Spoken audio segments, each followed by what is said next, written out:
İlk önce bu kostüm budur. Kürklüdür. İkinci kostüm ise budur. Bunlardır. Sonra üçüncü kostüm ise budur.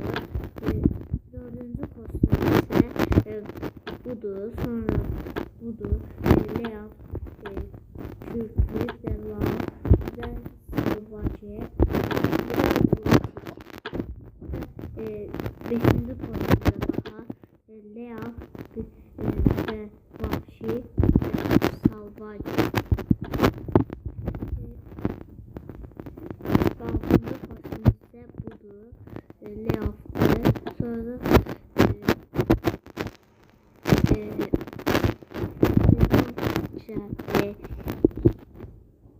neyse.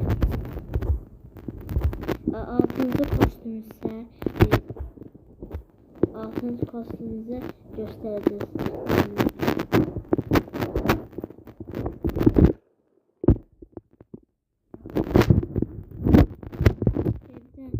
İki tane kostümü o Leaf'tır. Kürklü ve paltoya yani kendisi baktı kostümler.